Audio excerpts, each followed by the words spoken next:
Welcome back to the R&D podcast. My name is Dalton. I'm joined here today with Port. Port, how's it Good. going, brother? I was going good. Interesting week we had, or interesting Saturday night, I should say. Alabama takes on Georgia. We'll talk about that one first. A complete domination by Georgia.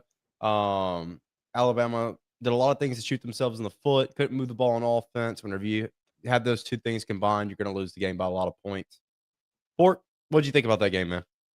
Ty Simpson showed his inability to throw the ball yet again, and Alabama's run game is back to what it was without Jam Miller, and it really just looked bad. It was just hard to watch the whole time. Bama finally scored, and everyone was like, "Oh, here we go, a little bit of hope," and then they realized how Auburn fans feel about 7 or 8 games this season, and it went right back out the window. Well, I'll say this: Alabama did not look healthy on the field last night. They didn't. You could obviously tell they're missing key pieces, but so is Georgia. That's not an excuse. I think the biggest issue is the fact that since the LSU game, really and truly, every team's been playing man, cover zero, just absolutely coming after Ty, and we just haven't had a choice for it. Our receivers aren't winning one-on-one. Ty Simpson's not getting the ball to the correct places a lot of the time, and our offense is just struggling. And you look at the first drive of the game, we were running the ball pretty well. We got into a 3rd and short, and then we throw or we run the sweep to Latair Brooks around the edge. Don't get it. There's a couple questionable play calls in this game too that really kind of upset you if you're an Alabama fan. I think another thing that's huge for Alabama, the reason that defenses are able to blitz you like they are is because you have no presence down the field. You have no type of deep ball ability. Nobody's scared of Alabama over the top like they were even last year. I mean, because you knew Milroe could sling the ball downfield, and you knew Ryan Williams could probably make a play on the ball. But this year, it's not been that case. There's been no deep ball presence. I think it was 2 for 17, 2 for 15, over passes over 30 yards for Ty Simpson this year. So, and a lot of them have been bad balls too. I mean, there's been some drops, no doubt, but probably I would say over half of those have been just overthrown balls or way underthrown balls. He just seems like he's been off the mark, and that's been an issue. But you can't take away from Georgia. Yeah, in this game, you really can't. They played a heck of a game. This is the best game I feel like they played all year. Not many teams are beating Georgia that night, and it was one of the more physical games I've seen between Alabama and Georgia in a long time. I don't know. It's just I think a lot of it was Bama just got pushed around in the trenches. It's like everybody says. I mean, it's going to be one or loss down there at the offensive and defensive line. And, I mean, Georgia just showed that they're the stronger, more physical team out of the two, at least that night. Whether to say they're the more strong and physical team in general is a different situation. I think Alabama missed Cuevas and Jam Miller a lot, and you can say, "Oh, Jam Miller hasn't been good on the ground this year," but he's been a really big asset as far as pass blocking. And I think that came into the equation whenever you have Daniel Hill, who supposedly in the postgame, press conference, you had Kalen DeBoer saying that Daniel Hill was hurt. So I don't know. We have Tucker in the chat. He said, "Go Dogs, baby." Pork glazing, not gonna lie. Pork is a little bit of a glazer. I can't lie to you. Hey, man, look, people are gonna hate. All right, it sucks being cursed with all this knowledge. Not that he would understand. Okay. But either way, a bad game for Alabama. We'll get more into that later whenever we talk about the playoffs. Indiana, Ohio State. Pork, I don't know if you caught this game, but it was really low-scoring game, a little bit lower than what I thought it was going to be. Mendoza played a pretty solid game, saying a little bit off the mark. What did you see in this game? What do you think about Ohio State's defense? What do you think about Indiana in the trenches? I'm still not sure how good both teams are because neither of them have really played anybody. They've shared the Penn State game, and they both beat Penn State. But, I mean, you look at it with the head-to-head, Ohio State beat Penn State, had the better Penn State win than Indiana did, and then Ohio State drops the game to Indiana in the championship. It's hard to call on how I feel about Indiana. Like, at the end of the day, Mendoza's a good quarterback. Is he some great, amazing quarterback? I'm not sure. This is probably the best defense he's faced all year, and he didn't really come out and blow their socks off or blow them out like everybody wanted them to. Sayin struggled big time, but terrible kicking. That's all I'm going to say.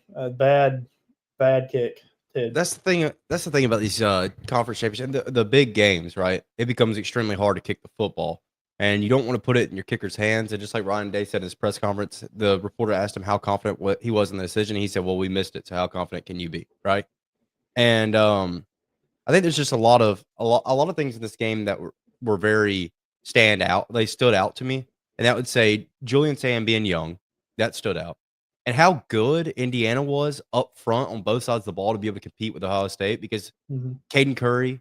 I mean, Ohio State's got dudes up front on both sides of the ball, and Indiana was able to stay just as physical as they were, and that really impressed me. And you got a 5'9" corner out there out wide on Jeremiah Smith, and he's keeping him out of the end zone. Jeremiah Smith still has over 100 yards, but that's to be expected whenever he's probably the best wide receiver in college football.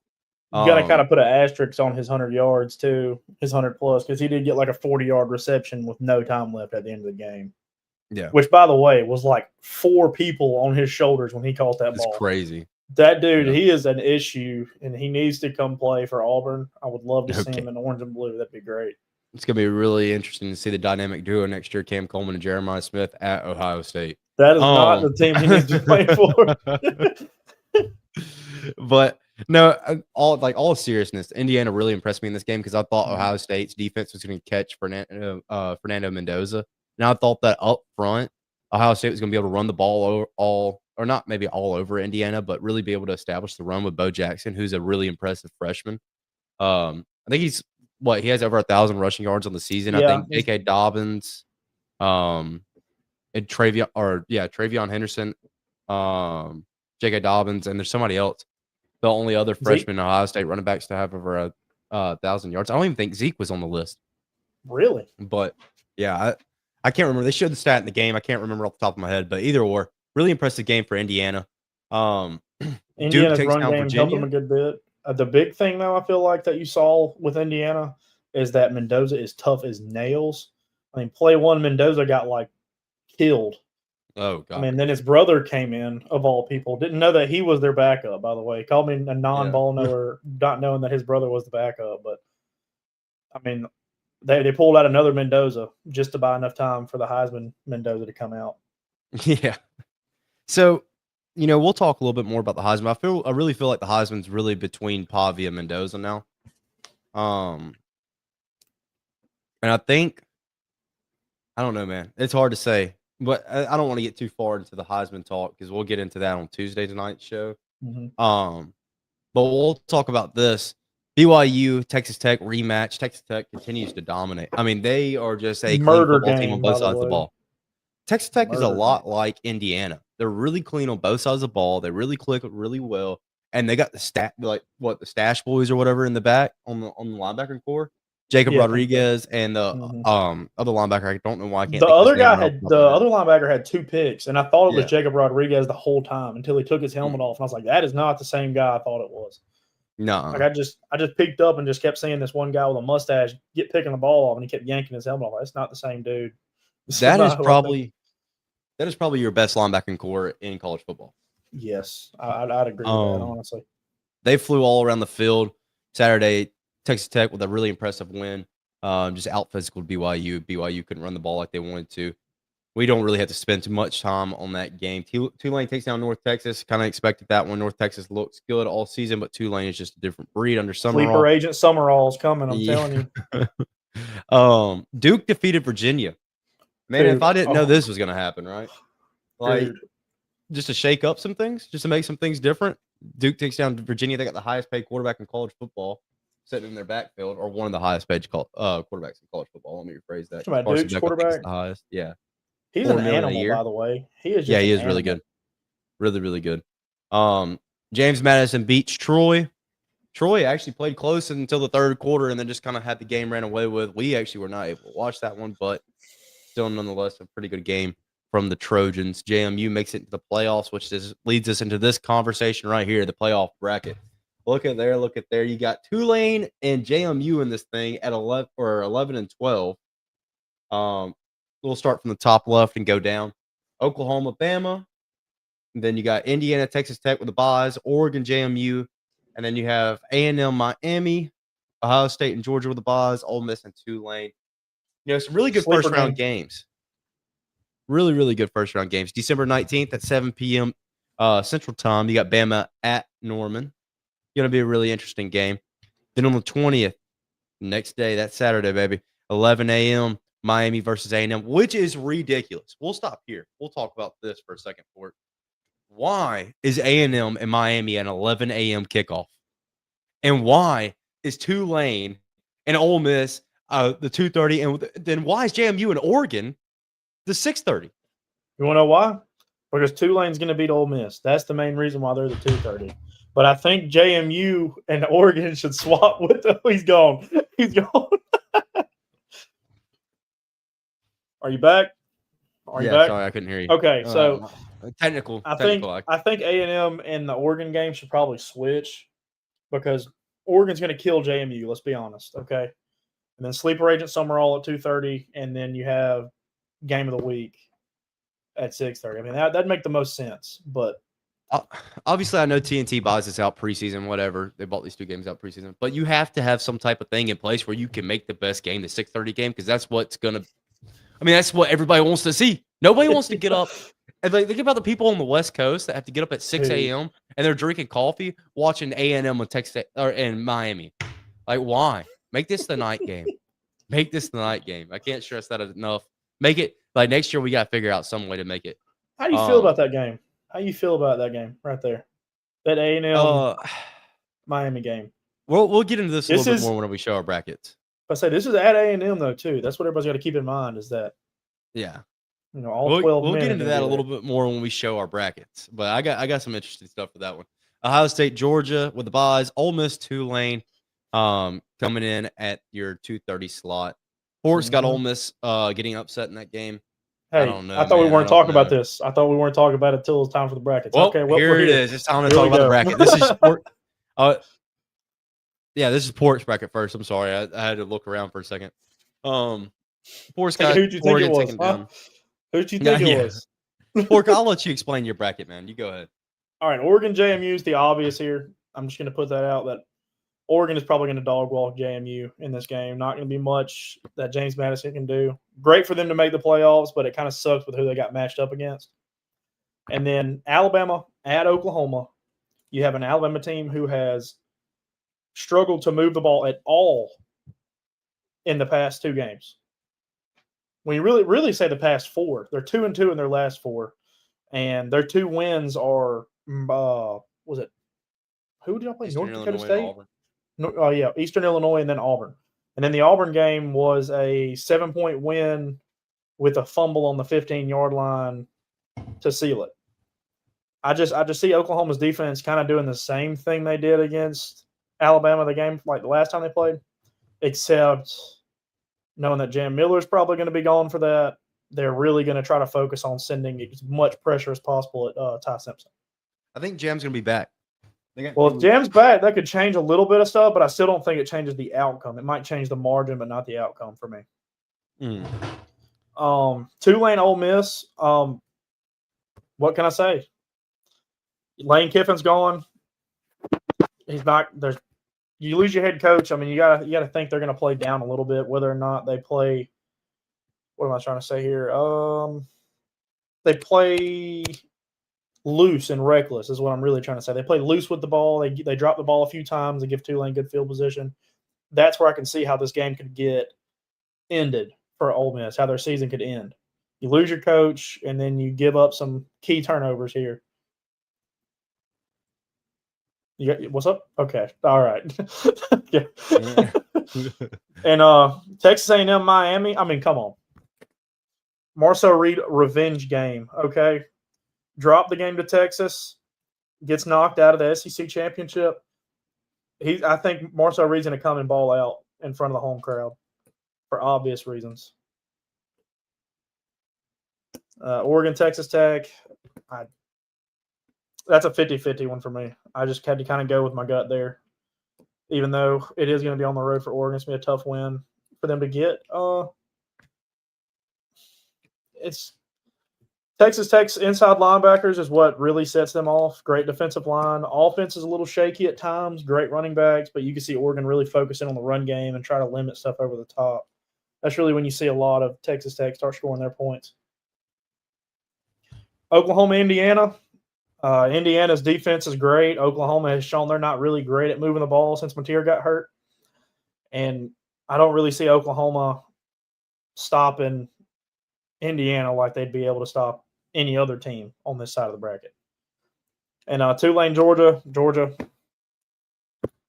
And then you got A&M, Ohio State on the road. Well, no, this is going to be neutral site, right? Cotton Bowl's going to be neutral site? Yeah, that's been neutral site. Okay, well, that helps. So then you'll have I'm going to be honest with you, I just really believe in A&M at this point. Julian Saint is young. He's shown flashes of being young, especially Saturday. He showed that he has that'll basically be a home game for A&M.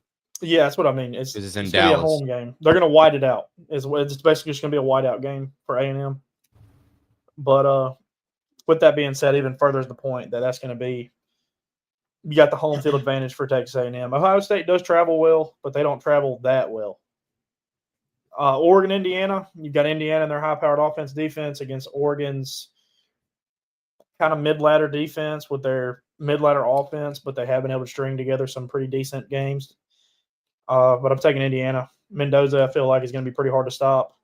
Georgia and A&M, I think whoever wins this game, because I feel like it will come down to these two teams right here. Whoever wins this bottom side is going to win the national championship, in my opinion. Georgia offense has been a little bit of a struggle fest. Even last night, you kind of saw that they could struggle and show glimpses of being weak offensively. Their defense is still very physical, but can they keep up with a mobile quarterback like Marcel Reed, who has a decent arm? Yeah. And Indiana A&M in Miami. It's I just really like A&M. They're super complete, but this is going to be a battle of who can not turn the ball over. That's all I can see there. And then you have Texas A&M as the national championship pick. Yep. I've been preaching it since I hopped on here that A&M is the most complete team in football. I just need them to show it to me. Nice little bracket there, Port. Nice little bracket there. You like my Tulane pick? Yeah. Love your Tulane pick, bro. Love your Tulane pick. We'll get into my bracket now. You got, I don't know why I'm look cut off for some reason. You got Oregon over JMU, of course. I got Alabama over Oklahoma. Let me give you my reasoning. I think Alabama's going to be a different team whenever they come into Norman. I think it's really hard to beat the same team twice. And I think the first game, there was a lot of mistakes that you beat yourself in this game. John Mateer has not looked very impressive after his injury. I think he's still battling some stuff with that. Does 2 weeks heal it? Maybe. Who knows? Actually, 3 weeks technically would be for them. That's the thing about teams that miss the SEC championship. But they basically have 3 bye weeks in a row, or the conference championship in general. And that's why you can't hold conference championships against teams. Hence, the Alabama still being in playoffs. Which we didn't talk about Notre Dame get kicked out. We'll have to talk about that here in a minute and see what you think about that. We should have. Anyways, I think Alabama is able to maybe not move the ball freely in this game, maybe not as well as they even did in the first matchup, but I think there's less mistakes. I think we have to stop rewarding teams with good field position off of our own mistakes. We saw that against Georgia last night. That's what gave them 2 to 3 scores against Alabama last night was our own mistakes on the football field. We lost. We're losing a lot of games with special teams as well. Special teams for Alabama has not been great this year, and special teams for Oklahoma and Georgia especially looked really well in the 2 games that we played them, or the 2 games that we lost to them. Let me rephrase that. Tulane, Ole Miss. I got Ole Miss. They've already played this game. I think there's this thing called the interim boost, and it's kind of the opposite of what you're saying. I think Pete Golding, I think this Ole Miss team is fired up after losing Lane, and they just go out and get the job done. Texas A&M, Miami at Kyle Field at 11 a.m. Give me A&M just because I think they're the most complete team, and Carson Beck turning the ball over. He hasn't done it in a while, but I think it's about time for him to show his true colors and do it. Last time he was in Texas playing SMU in Dallas, he turned the ball over a lot in that game, lost them the game. He's going back to Texas, maybe not to Dallas, but he's still going to turn the ball over in that game, losing them the game against A&M. Kyle Field's going to be too much for the kid. Oregon, Texas Tech. Texas Tech is probably the most complete team of college football, if not the second under Indiana. They look really, really good. I love the linebacker core. I love the defensive line. The defensive line for Texas Tech has got to be the best in the nation. So give me Tech in that game. Oregon on offense has not impressed. It did not impress me against Indiana, and since then, I don't think they've played anybody that can really give them credit. Alabama, Indiana. This one hurts me, but I just can't be biased. I got Indiana, and the sole reason is because I think they are the more complete team. I think Mendoza has the most experience.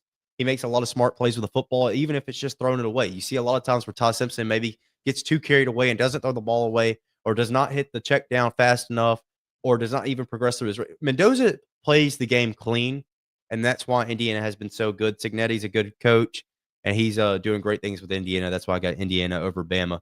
Ole Miss, Georgia. Give me Georgia. I think this is kind of where your interim boost kind of calms down a little bit. Pete Golden going against Kirby Smart in his second game ever as a head coach. That's a recipe for disaster. Give me Kirby and the Bulldogs. Ohio State, Texas A&M. All right. My reasoning for this one is Ohio State's defense, I think, is going to make a lot of things happen in this game, specifically with Marcel Reed. I think that Caleb Downs, I think this defensive line for Ohio State is going to be a problem. While I do think that this game will be close and down to the wire, Ohio State's fans, like you mentioned, travel very, very well, and it may not be as lopsided in the crowd as what we think it will be. I like Ohio State in this game. I think they're just too good of a football team to count out and not have them advance to at least the semifinals. Tech and Indiana. I got Indiana just because, like I was saying earlier, Baron Morton's a good quarterback. Texas Tech is a really sound football team, but the one that I was saying that may be the most complete team over them is Indiana, especially right now. Up front, Indiana on both sides of the ball look really, really good, especially against Ohio State last night. They really impressed me. I'm going to have to take Indiana in this one. Georgia, Ohio State. This is the kind of the one that was a hard pick for me because I really like Ohio State. I really think they have good football players. But I do think that Kirby Smart going against a young Julian Sayin and a Brian Hartline that's on his way out of Ohio State is a recipe for maybe not disaster, but some turns of like some events in the game to be able to create a deficit for Ohio State. And Jeremiah Smith can't carry you out of everything, right?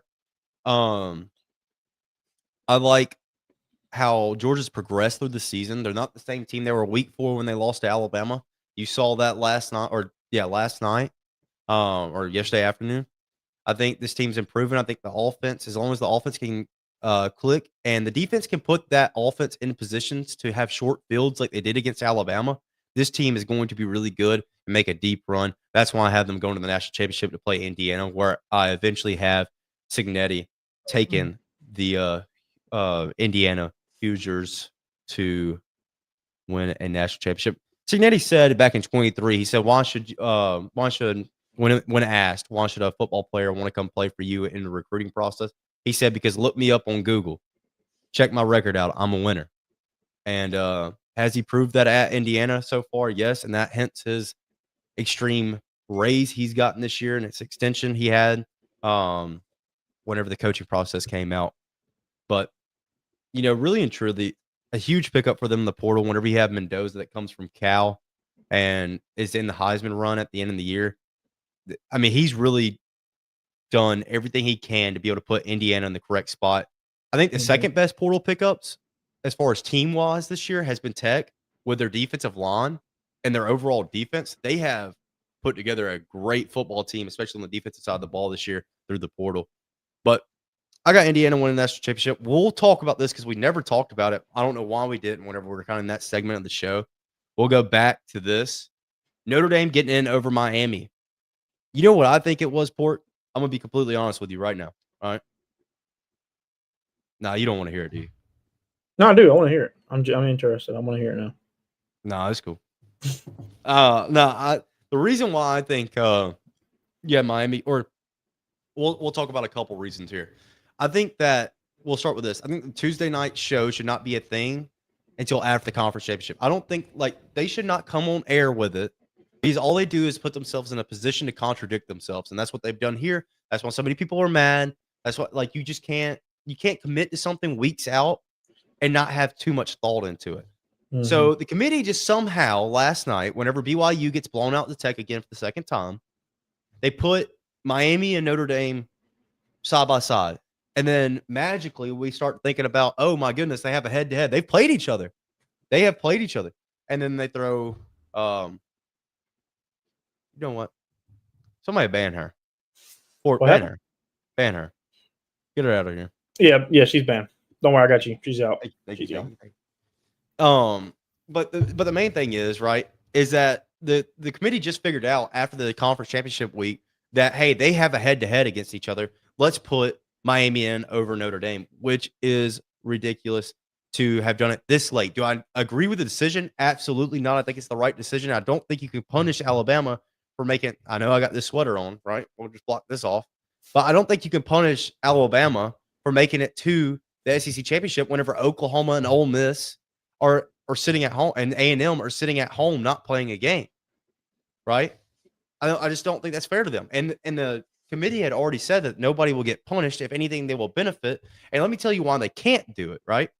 They can't punish a team because if you punish a team, people are going to start sitting out of conference championship games, which then forces the NCAA into a bad spot money-wise because think about how much money they're making off these conference championship games. Yeah.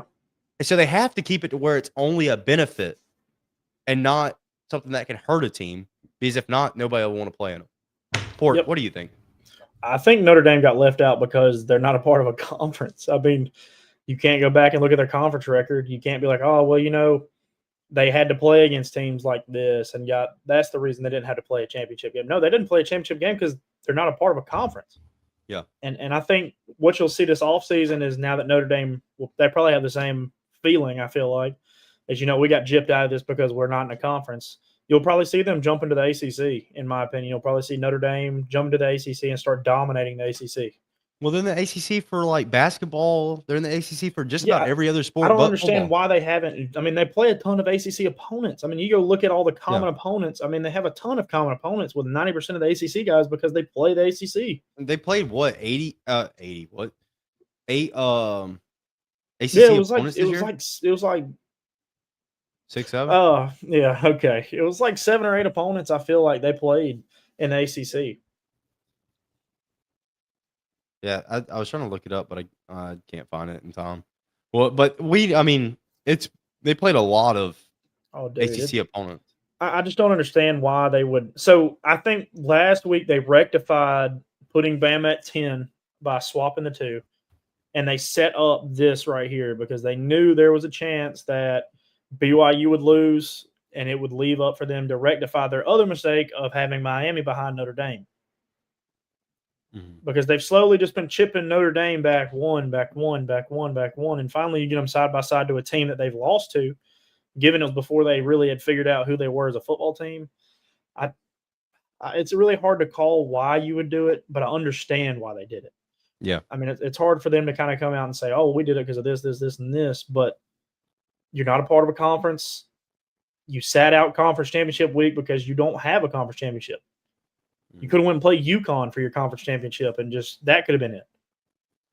But you don't play in a conference championship, so you can't move forward, you can't move backward, but you can move backward because you can't move forward.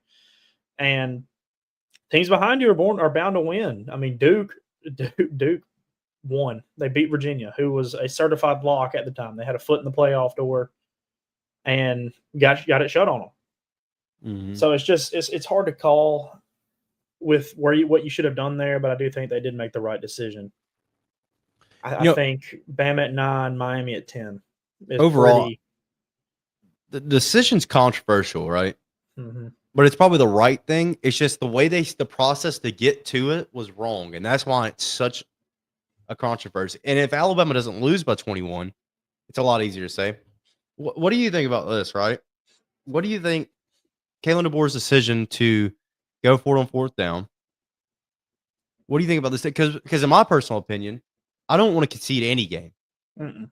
Like, I want to march the ball down the field, try to score. Even if we don't score, at least give it our all to try to win the football game. I think if Kalen DeBoer punts, then Bama's out. Because then he's showing a willingness to not win football games. Like, he's like, oh, well, we've lost. Just get the game over with. Give them the ball so they can kill the clock. Mm-hmm.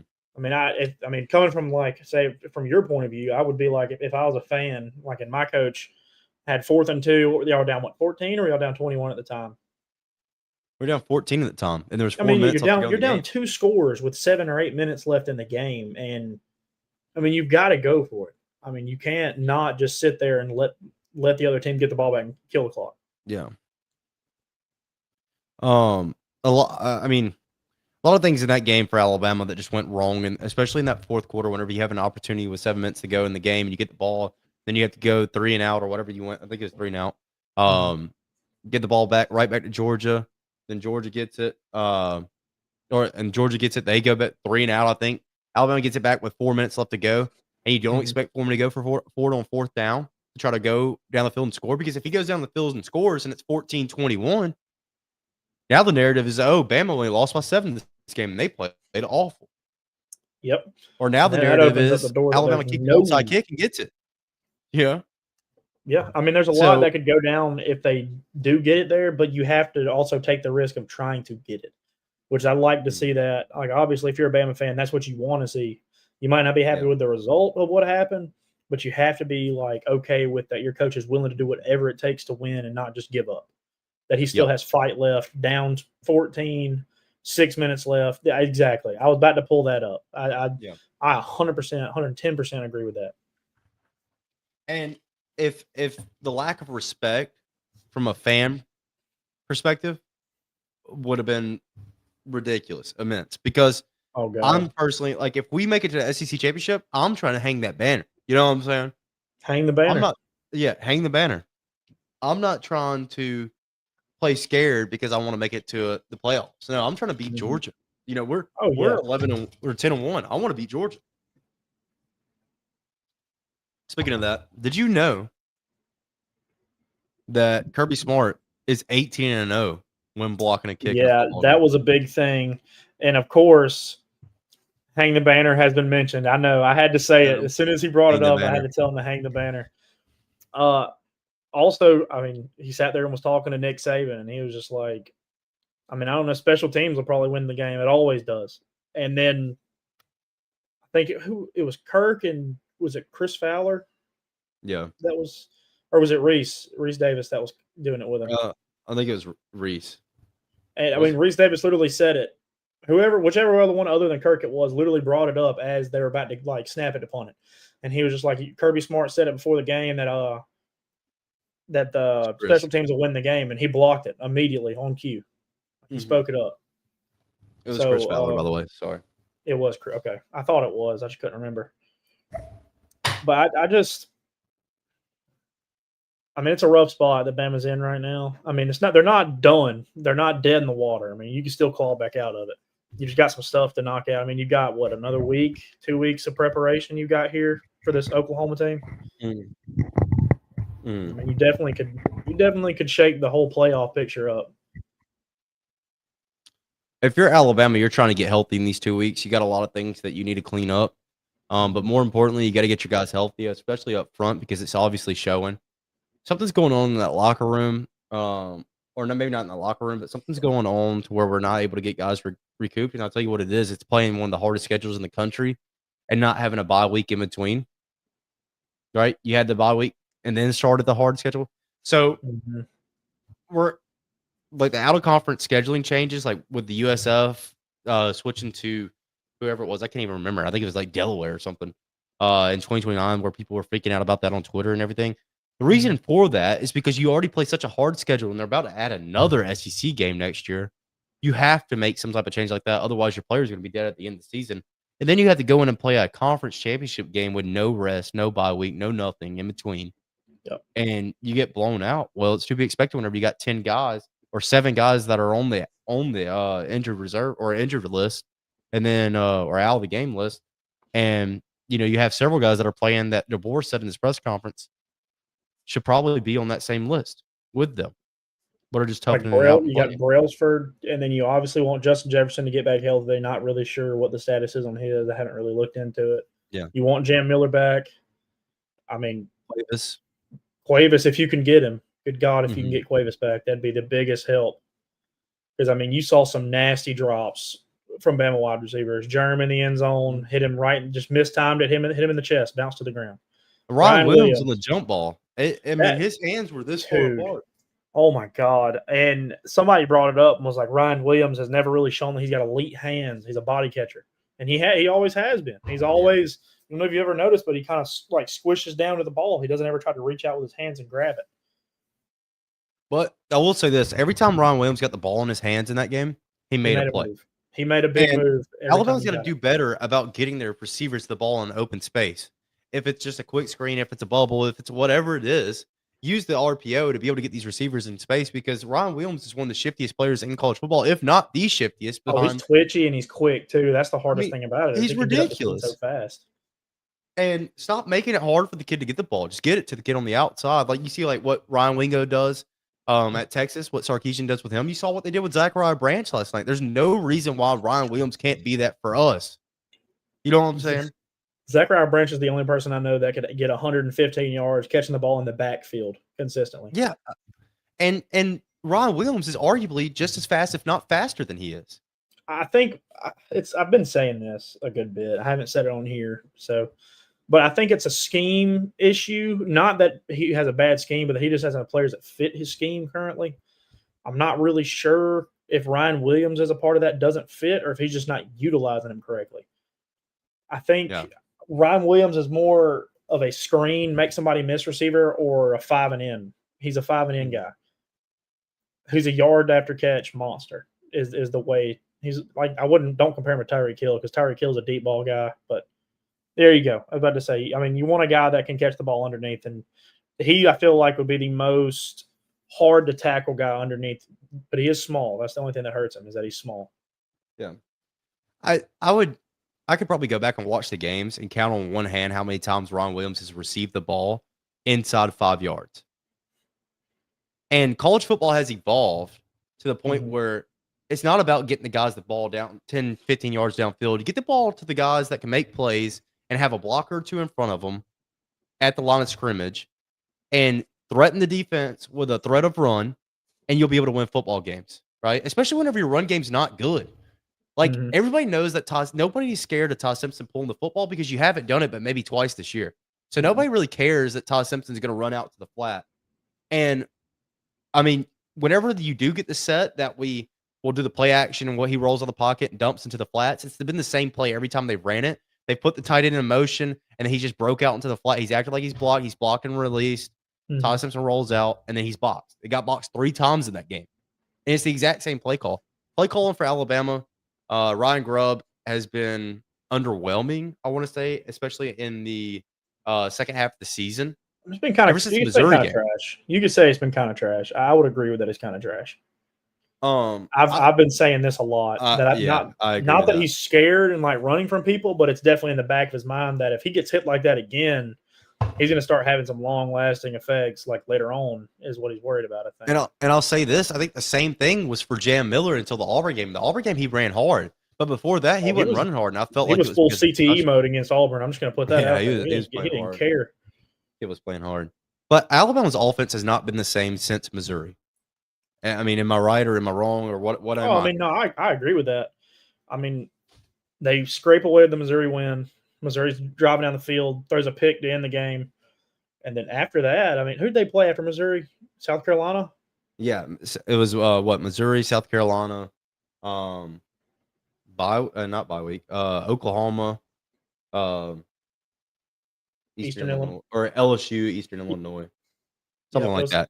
Anyways, LSU, Oklahoma, Eastern Illinois, Auburn, Georgia. That's how it folded out because they're 2 for their last 4. They're 2 for 2 in their last 4. Yeah, because Oklahoma was right before the cupcakes. I'll say this, dude. Ryan Williams' playbook has some of the coolest trick plays you've seen in college football. Like, we're gonna talk about that tunnel screen yesterday that they ran to Jeremy where he threw it to the flat but it's like his trick plays that we use from time to time are like really high risk and really low reward. Like these trick plays that we're running that are really, really off scheme are only getting 10 yards whenever we're running them. Like the double pass against Auburn. Yeah, it's like, dude, we're running these trick plays that are like ridiculous. They're awesome to watch, and when they work, they're awesome. But when they only don't go work, for like 10 yards. Have we taken a trick play to the house this year? I don't think so. And it's a matter of time before it bites us. And I think special teams is a big problem for Alabama if we want to get off the offensive topic, because I know we're kind of slamming the offense, but they have been bad.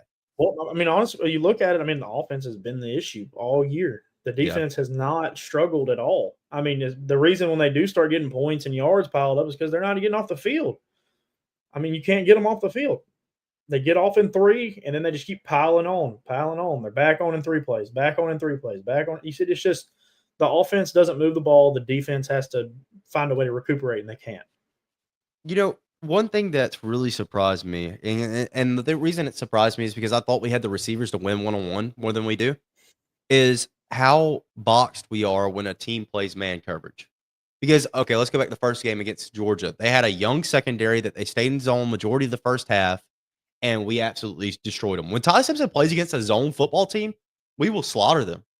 Mm-hmm. But people have picked up on that. Missouri picked up on that. LSU picked up on that. Oklahoma picked up on that. Auburn, Georgia the second time.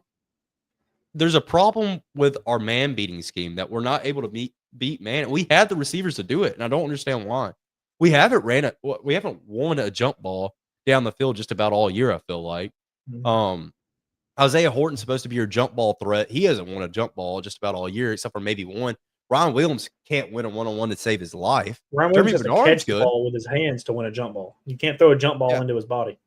And I want to say the most targeted receiver we had last night was Lottie Brooks, and why he's going to be a superstar. The kid is small. No, he's good. The kid is small. Tiny. Yeah, and he's a freshman. Get the ball to some of these guys that have played college football that are a little bit bigger, like Isaiah Horton. He has 3 touchdowns. He had a hat trick against Auburn. He didn't get the ball. Mm-hmm. But I just don't know why. You think a lot of Ty's problems aren't coming from the fact that he's not accurate with it, but he's getting beat up because they're running these mid to deep plays? I think a lot of Ty's problem is he's kind of scared of shadows now. I think he's gotten hit a lot. Mm-hmm. Hold on. Let me respond to this real quick. Ty Simpson can't slice his own defense in any type of way. I agree with that. In the second half of the year, he has not been able to. But in the first half of the year, he was really good against zone defense. Really, he threw into a lot of cover 2 windows that most quarterbacks could not hit. Week 2 to Missouri, he was hitting a lot of good throws, and then post Missouri, I mean, you can blame a lot of it on him, but I mean, you got to look at it. You got Ryan Williams coming in, was supposed to be like the best receiver in football. He can't catch a ball now. Like talk about this, the interception, right? The interception last night where he threw behind Isaiah Horton and the because that was a gap. He hit that. Mm-hmm. He hit that. But he hit it late, and that's his problem. He's really playing off time. He's off time. He's been off time since the Missouri game. It's been an issue. Drop passes is another thing that happened last night. Clavis, I feel like, is probably our biggest. Dude, if he comes back, I mean, that would be huge for Bama because of what he provides, not just in the passing game, obviously, but if he has to come out and chip somebody, he can do it. He's very versatile and able to play both ways. He's a really good utility guy. I feel he is. But Ty Simpson's problem, I feel like, is a lot of it is timing because Rona said he's lost it. And I agree. I should have gave more clarification when I was saying he could hit zone. I was meaning he could hit it at the beginning of the year. He hasn't been able to so far. But what do we have to do to get that confidence back in Ty to where he starts hitting those windows again? I don't know. And I think teams have figured out a way to play him for it. Like, you see where teams are waiting to adjust and audible out of what their initial play call is until late into the clock. You see a lot of checking off on defenses here recently. I don't know if you've seen it. You saw it a lot in the Iron Bowl. Auburn would come up, and I agree with what Ronan said. I think a lot of it is because he's getting hit so much. He's worried about getting hit, and he's starting to pile on. I mean, this late in the season, you're starting to feel everything. Watch him play in the pocket. Watch how many times he drifts to his left. He's used to getting killed off his right. That's why he's used to getting killed off his right. And that's why a lot of times you'll see like Oklahoma, how they sent that offsetting blitz where they blitzed corners or DB and just nobody picked him up. He got killed. And he got the fumble forced off of it. But no, like I was saying, against Auburn, you saw the defense checking off a lot against Ty Simpson. Because, I mean, obviously you wait till 10 seconds left in the play clock and Ty Simpson doesn't like the way it looks. Well, then that gives a chance for the defense to adjust and see what they're seeing. But I think the thing that Ty Simpson is he's not picking up the blitz well, like picking up where to go when he sees pressure, and he doesn't have the legs to help him get out of pressure. Mhm. It's just it doesn't really help him much with him not being as two-way, I guess, as like a dual threat kind of guy. Mhm. Well, and that's another thing we can address. Ty Simpson's threat of being a dual threat quarterback Mhm. has not really been there like we thought it was gonna be at the beginning of the season. I thought Ty Simpson was gonna be a 500, 600-yard rusher at the beginning of the season. He just, Mhm. quite frankly, has not been that. The usage of his legs has been really underwhelming from an offensive play calling standpoint. I think there's been Mhm. they have not ran enough zone read with Ty Simpson this year, to make his legs a threat in later games. Like, I'm not saying that they should have. I'm not saying that's the key to success. I'm not saying that by any means, but I'm saying teams do not respect Ty Simpson's ability to run the football. You saw last night whenever Ty Simpson tried to run and catch the edge coming out of the backfield, and he just got absolutely hawked down by the linebacker that came across. I mean, the Mhm. kid's fast, but He's not the level of fast he needs to be doing that. yeah, He's just not. especially what I thought he was going to be. Mhm. And I also don't think we've done anything to help him be a threat with his legs. No, because you have to have a running back to help the quarterback, and I don't think that Bama like lacks. I don't think Bama lacks running back talent. They just lack running back utility. They're Yeah. not using the running backs how they need to be used. Like AK Deer, like he is a downhill threat from like I've never seen. Like he just when he gets moving, he doesn't stop moving. But instead of coming out in like a single back with a pistol, they're coming out in gun and they're doing like inside zones or outside zones with it. Instead of just like playing power football and letting AK Deer try to run the ball downhill. I thought Daniel Hill was the best back in our backfield since probably week 6 or 7 because he my fault, that was not intentional. Don't start. Because the kid is 244 pounds. Maybe he's not good at pass blocking, but it's hard to tackle somebody that over and over and over and over again. I know that's mentioned just about every podcast, just about every football game you watch that has Alabama and Daniel Hill in it. But it is just quite frankly the truth. That's a big kid to tackle over and over and over again. And with some time, he's going to be a really good back. But I I, don't know. I think a lot of it is like you can teach pass blocking, you can't teach size and speed. That's something Mhm. that you're born with that you can't really learn. You can teach somebody how to chip a linebacker like on a delayed blitz. You can teach somebody how to do that. You can't teach them how to run a 4.4 and be 220 pounds and be one of the hardest guys to tackle on the team. Mhm.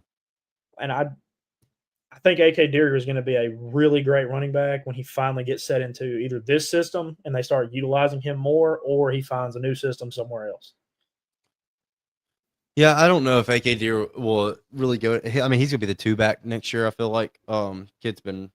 I mean, he's what Xavier Crowell is coming in too, but we don't have to talk too much about the future. Playoff bound for Alabama last year after the game. I can't tell you if I was too confident in what the committee was gonna do, but I think they said that they were gonna not hold conference games against teams, and they held their. I mean, they kept their word on that side of things. Do I feel Mhm. bad for Notre Dame fans? Slightly. Do I think JMU and Tulane should be in the playoffs? There's got to be I some think different one type of of the two. criteria. I think one of the two should have. And I could have swore they were talking about the ACC champion has to be in there as well. So I'm surprised they didn't try to slide Duke in at or number 12 or 11. No more auto bid. They took that away last year.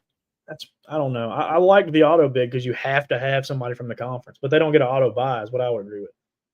I don't know if your conference sucks that bad, they probably should. Yeah, I think it should be legitimately the 12 best teams in college football. Nothing sugar coated. You know what I'm saying? I mean, Mhm.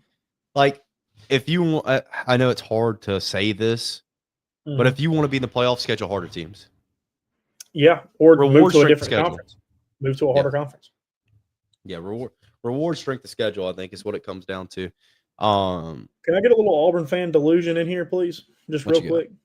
Yeah, So you got two teams that have opted out of bowl games so far this year. Auburn Notre opted out. Dame. Who did? Auburn opted out. Don't start with me. Notre Dame and Kansas State have both already opted out of their bowl game, saying they're not going to play one. Does that give a chance to a 5-7 team to come in and get a bowl game? Could you see a Florida State or an Auburn come in and try to play a bowl game this year if they're able to get it? Yeah, I mean they opted out. No. No, I'm being serious. I'm not joking with you. When Auburn opted when out of did their bowl game. when was that? Auburn opts out of bowl game. Let's see. AL.com. Let me read you the article. Auburn football declines bowl bid.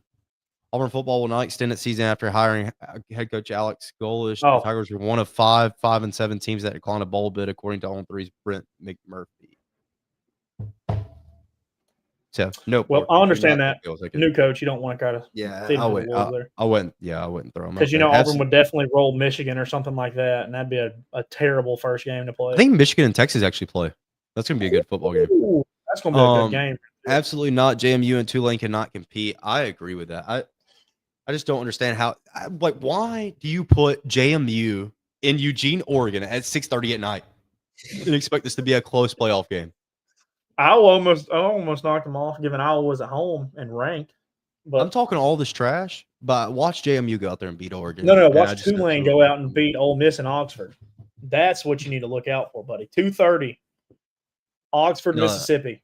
That interim boost, bro. Pete Golden interim boost. It's going to hit hard. It's a different kind of interim boost. This coach didn't get fired. This coach said that this team's not good enough and went to a different team.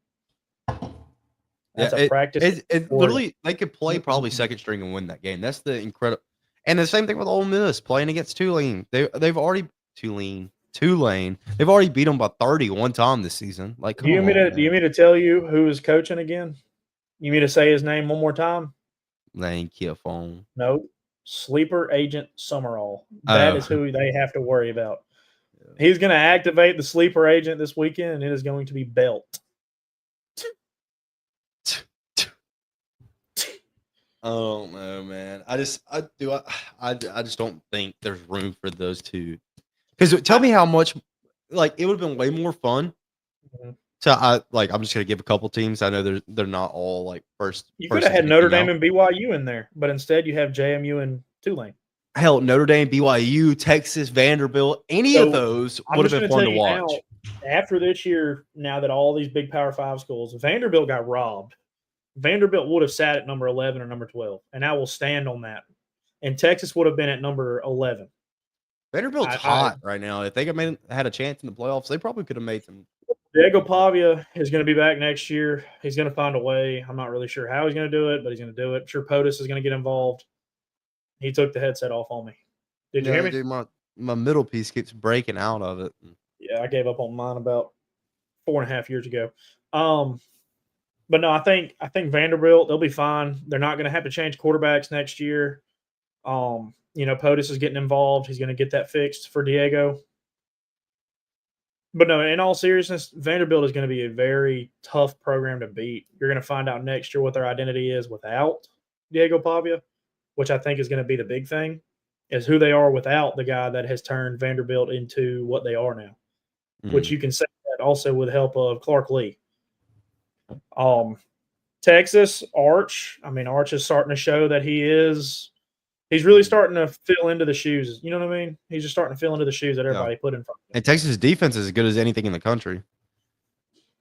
Who's their linebacker that he's actually an inside linebacker and he leads their team in sacks. He got 9 or 10 sacks on the season or something like that. I can't remember his name, dude. He's disgusting. Colin Simmons is a really good football player. I know that off the edge. Notre Dame over fully agreed on Vandy or Texas or Notre Dame all over JMU and Tulane. Yes, I think BYU, if they would have played more ranked teams this year, they wouldn't be anywhere near the top 15. Yeah. Bachmeier is a good quarterback, but he's a freshman. He also got injured. He also limped on that knee for 3 quarters of football. LJ Cryer is a really good football player. I don't know if you noticed that.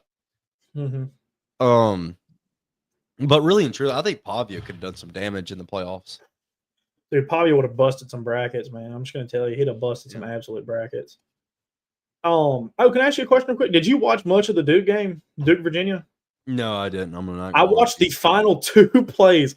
I watched Duke score the touchdown and then kick the field goal. And then the first play for Virginia, they got I think it was unsportsmanlike conduct, and it pushed them back 15 yards, put them on the 35 or something like that. First play, the pick. He just immediately threw a pick to start it. And I was freaking out up here.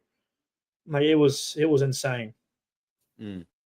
Yeah, I watched the Indiana Ohio State game, and I was worn out for the day. I can't lie to you. Kurt Signetti, dude, great. What a hell of a job. What a hell of a job. Monster coaching, man. Yeah, hats off to him. He's gonna be really good for years to come, I feel like. And Indiana, they got to hold on to him as much as they can. He's not going to leave. I think he's bought in. I think Indiana's bought in on him. So I think they're 100% in on each other on that one. No doubt. Auburn basketball last night had a rough one against Arizona. What do you think about that, Port?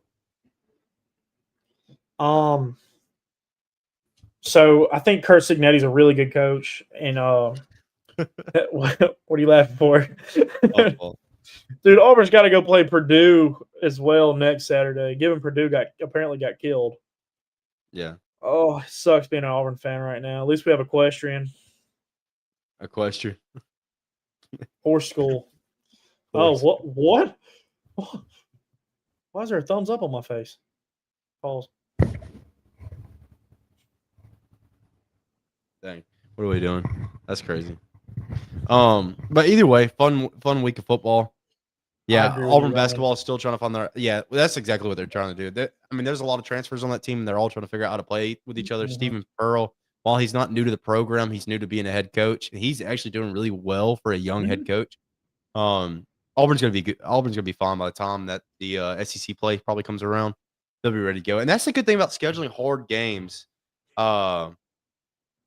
Like early in the season, is because you really figure out who you are, and you either become really battle tested or you get absolutely beat down. But with Auburn, they have enough talent to where I don't think they're going to get absolutely beat down. Same thing with Alabama. You drop a couple games early in the season, you're fine. You're still going to make the tournament. Just play good. We good? We got to keep going. I got to make sure the PC does not die. Or the MacBook does not die. But I just looked up and it said 1%. Ooh. I think Auburn basketball is going to be fun. I think they just got to figure out who they are. And keeping all the transfers together, keeping the guys locked in, like Roland's saying. Steven's doing great. Just got to keep the guys locked in. I completely agree. Just got to keep them together as a family and playing together. And they'll learn to eventually play off of each other, and that team will get hot and probably make a run. Michigan looks really good. Alabama defeats UTSA 97-55 today. With Jalil Bethea, he's got on the story for the Tide, man. He comes back off his injury. My dog. 5-star Miami transfer. He goes for 21 with 22 minutes tonight. Had a heck of a game. He's been really good on the boards for Alabama too. Really big pickup for Alabama to have come back.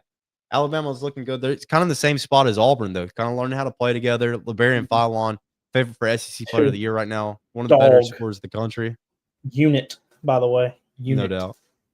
And Alabama, you said that Auburn has Purdue up next Saturday.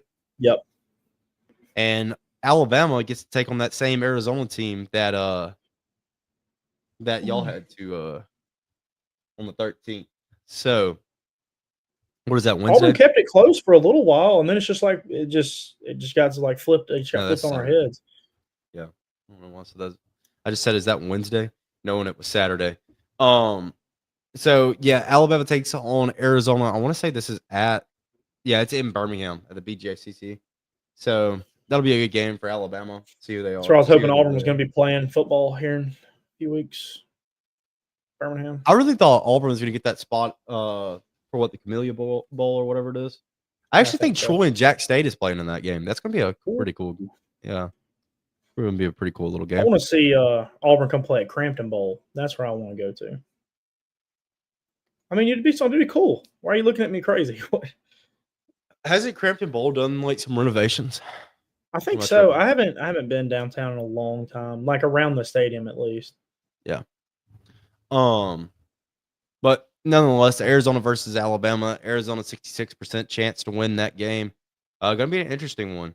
They just beat Auburn 97-68, but we don't have to say the score. We didn't have to do that. My fault. Really? That's what we're doing. A lot of basketball left to play for anybody, no matter how bad they lose. Michigan probably still one of the scariest teams in the country. Purdue takes a pretty good butt whooping. Yeah, Troy and Jack State will be a packed house. That's gonna be a crazy game to have in Montgomery. Yeah, and kind of in the middle of both of them. That's gonna be sick. Dude, yeah. I may or not be at that game. Actually, I don't know. Yeah, it'd be fun to go watch. Definitely.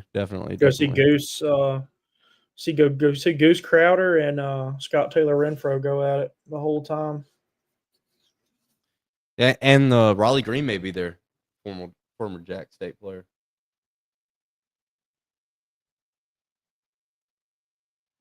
But Really? yeah. Anyways, Well, hey, this before we leave, I just want to put this on the screen one last time.